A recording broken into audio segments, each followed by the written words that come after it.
Along rivers, dams leave an indelible mark. Erected to generate power, the concrete walls have upended ecosystems.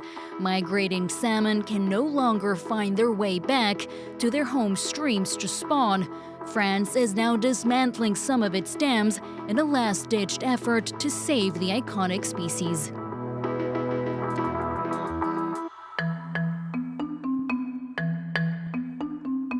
Donc nous sommes sur la rivière Sélune, qui est une rivière qui coule dans la baie du Mont-Saint-Michel en France.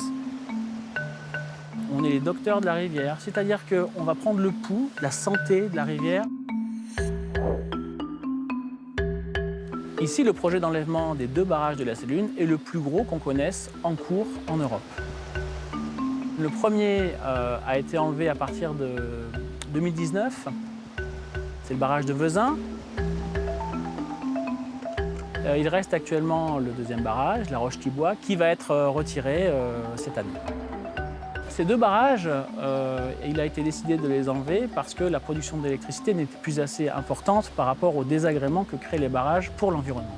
Et ce qu'on veut surtout comprendre, c'est qu'est-ce qui va réellement changer entre avant et après les barrages. Nous faisons des comptages régulièrement, annuellement, quotidiennement même, du nombre de poissons qui migrent, qui rentrent dans la rivière et qui quittent la rivière. Donc plusieurs équipes se relaient ici, des équipes qui travaillent en pêche électrique.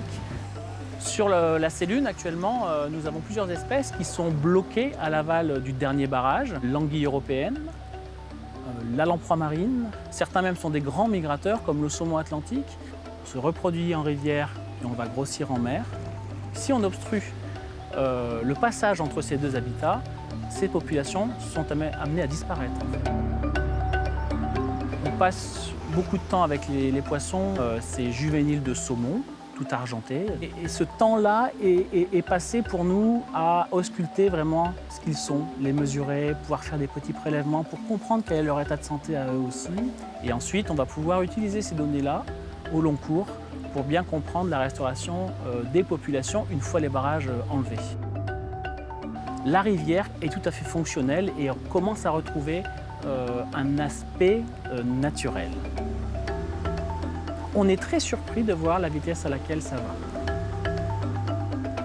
Les premières algues, par exemple, vont se développer très rapidement et donner lieu à l'arrivée aussi d'invertébrés qui vont pouvoir brouter ces algues. Ces petits invertébrés sont eux-mêmes les proies des poissons que nous attendons tous. Donc cette cicatrisation de la rivière et ce renouveau va très vite et c'est une des grandes surprises de ce travail qui est en cours actuellement dans nos équipes. Cette façon qu'a la rivière de reprendre ses droits, c'est véritablement un message important et c'est même un message d'espoir. C'est-à-dire que dans un moment où on pense que beaucoup de choses ne vont plus au niveau de notre environnement, on peut avoir des signes comme ça, assez tangibles, d'un retour de la nature. Et je trouve que ça, c'est plus que réconfortant.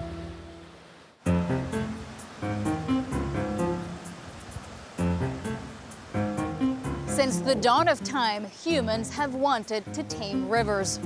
In Europe's waterways, every single kilometer there's an obstacle, ranging from small weirs to massive dams several meters tall.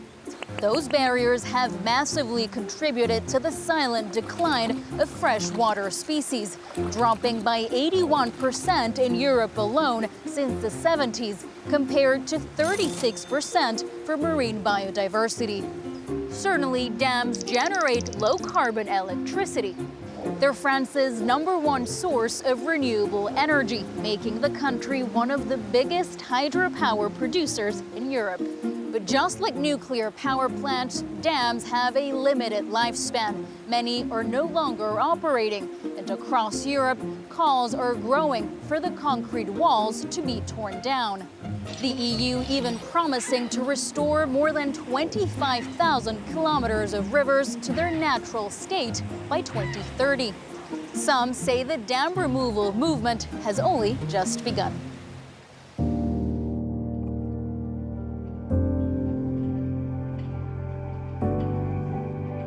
Moi, je suis un écologiste qui s'inquiète beaucoup de la dégradation des rivières.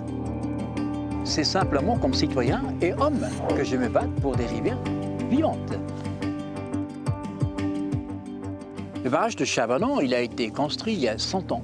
à l'époque le plus haut barrage de l'Europe, mais jamais il a été terminé. Et depuis donc 100 ans, il est là, il n'a aucune fonction.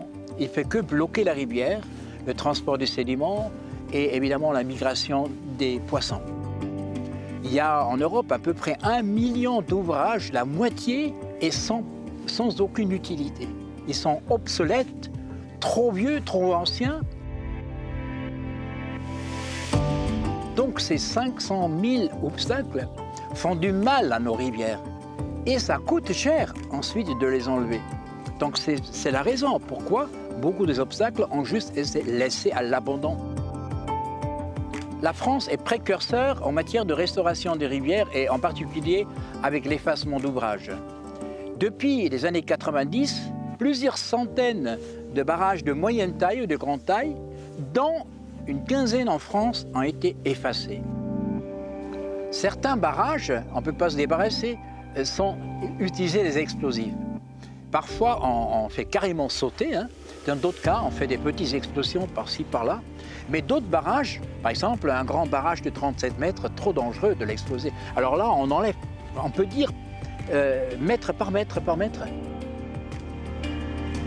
Enlever tous les barrages et obstacles en Europe, ça serait mon rêve, le rêve de beaucoup de gens. Il n'y aura jamais un enlèvement de tous les barrages. Mais si on enlève les 10-15% des plus impactants, ça serait déjà un grand pas vers la restauration des rivières. Il faut produire des barrages aujourd'hui qui sont intelligents, à la fois satisfaire les besoins de la nature et ceux de l'homme.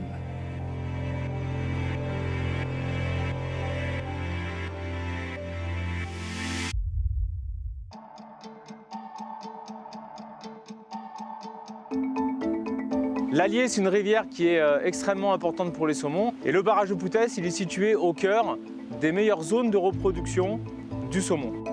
Ici, on est sur la première source de production d'énergie renouvelable du département de la Haute-Loire. On vient de finir les travaux qui ont permis de transformer complètement le barrage existant. Donc les travaux ont duré 3 ans. Ils ont commencé en 2019, où on est venu enlever les 3 vannes qui étaient posées sur le barrage. On est venu déconstruire toute la partie superstructure du barrage. Donc on est venu grignoter les bétons. Il est beaucoup plus petit. Il fait 7 mètres de haut, alors qu'auparavant on avait un barrage qui faisait presque 20 mètres de haut. Et 2021, on est venu construire tous les nouveaux ouvrages. On est capable sur ce barrage de le mettre complètement en transparence. Donc on ouvre 2 vannes en partie centrale du barrage. Et quand ces 2 vannes sont ouvertes, la rivière retrouve son cours libre. Il n'y a plus du tout de retenue. Et le saumon, il passe librement, comme s'il n'y avait plus du tout de barrage. Donc ici, on cible 2 périodes. Donc la fin du printemps et l'automne. Donc les périodes qui sont clés pour la remontée des saumons. Alors ça représente 3 mois de l'année. Pendant cette période-là, le barrage de Poutès ne produit pas. Sur l'année, on arrive à préserver 85% de la production d'énergie de l'usine de Monistrol d'Allier. Alors on commence déjà à avoir des résultats. On a déjà noté des frayères de saumon qui s'étaient installées au-dessus du barrage avec des poissons qui sont venus se reproduire l'hiver dernier au-dessus du barrage. Donc les différences sont vraiment rapides et notables sur le site. Le choix qui a été fait, ça a vraiment été de chercher à trouver une solution qui permettait de concilier ces 2 enjeux, de production d'énergie et de préservation de l'environnement. Redesigning these massive structures is only part of the problem solved. It'll take more than that to save Atlantic salmon. And not too far from here, scientists are helping the iconic migratory fish reclaim their natural habitat.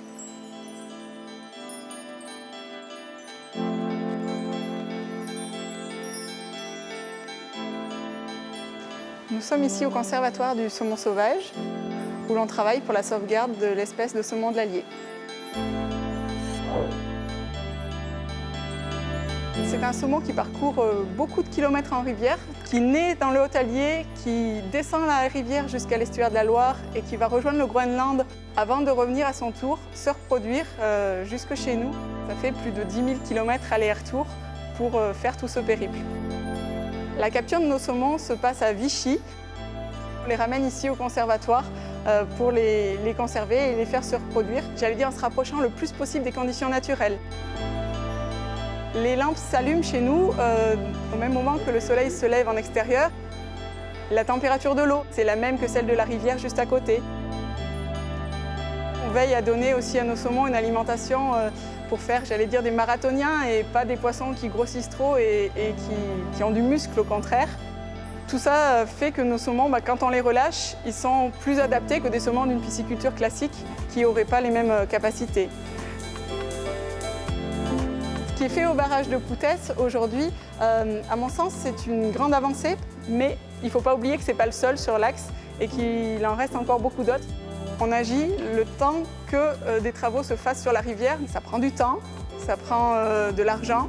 Donc en attendant que tout ça s'améliore, nous, notre rôle, c'est de soutenir cette espèce pour qu'elle soit encore présente. Alors les chiffres ont montré que 60 à 80% des poissons qui remontaient la rivière venaient du conservatoire. Mais ce qui est compliqué à savoir, c'est si le conservatoire s'arrêtait, qu'est-ce qu'il adviendrait du saumon? On voit qu'une femelle va pondre 10 000 œufs aujourd'hui dans la rivière et sur ces 10 000 œufs, moins de 1 poisson viendra à son tour se reproduire la génération suivante. On le maintient à bout de bras, ce saumon. Notre travail au conservatoire, c'est de soutenir l'espèce pour aujourd'hui ou dans quelques années ne plus avoir à travailler ici sur le saumon.